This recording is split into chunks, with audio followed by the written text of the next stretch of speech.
ગુજરાતમાં 7 ઓક્ટોબરથી 15 ઓક્ટોબર જે વિકાસ સપ્તાહ ઉજવાઈ રહ્યું છે રાજ્ય સરકાર દ્વારા, એમાં સુરેન્દ્રનગર જિલ્લામાં સુરેન્દ્રનગર મહાનગરપાલિકા આયોજિત ઝાલાવાડ ફેસ્ટિવલને હમણાં ખુલ્લો મૂકવામાં આવ્યો। 70થી વધારે સ્ટોલો અહીંયા રાખવામાં આવ્યા છે।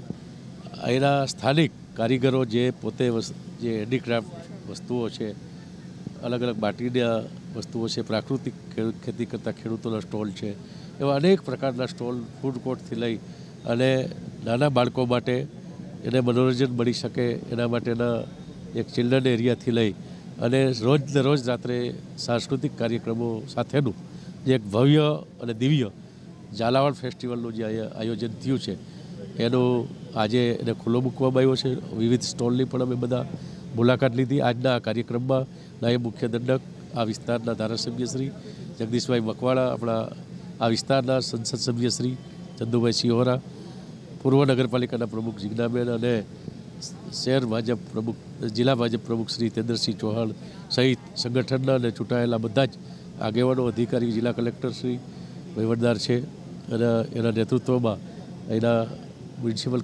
મહાનગરપાલિકાના કમિશનર શ્રી અને એની સમગ્ર ટીમે આ ઝાલાવાડ ફેસ્ટિવલ માટે ખૂબ સુંદર આયોજન કર્યું છે અને હું અભિનંદન આપું છું। આજે એક આપણી વઢવાણ જે હેરિટેજ સિટી છે, એનું એક પુસ્તકનું પણ અહીંયા વિમોચન કરવામાં આવ્યું છે અને એ જે આપણો સાંસ્કૃતિક ધરોહર, જે આપણો વારસો છે, એને ઉજાગર કરતો એની માહિતી નવી પેઢીને મળે એના માટે આ પુસ્તક છે એ ખૂબ ઉપયોગી નીવડશે। નમસ્કાર, સિદ્ધનાથ પ્રાકૃતિક મોડેલ ફાર્મ, લખુમ નારાયણભાઈ ગંગારાભાઈ, ગામ ચુડા, તાલુકો ચુડા, જિલ્લા સુરેન્દ્રનગર। આ ઝાલાવાડ સુરેન્દ્રનગરમાં જે ત્રિદિવસીય કાર્યક્રમ રાખવામાં આવ્યો છે 12, 13 અને 14, આજે ઓપનિંગ દિવસ હતો। તો ખરેખર ખેડૂતો પ્રાકૃતિક ખેતી તરફ વળે અને સુરેન્દ્રનગર જિલ્લાના આમ જનતા નાગરિકને પૌષ્ટિક આહાર, શુદ્ધ ઝેર મુક્ત આહાર મળી રહે તેના માટે જે સ્વદેશી મેળાનું આયોજન કરવામાં આવેલ છે તે ખૂબ જ સરાહનીય છે। ખેડૂતોને આમ ખરેખર સમસ્યા સતાવતી હોય છે કે અમારે વેચવા ક્યાં જવું, તો જિલ્લામાં જ અંદર અહીં વેચાય તેવી વ્યવસ્થા કરી અને સારું એવું આયોજન કરેલ છે। મારું નામ અનિલભાઈ છે।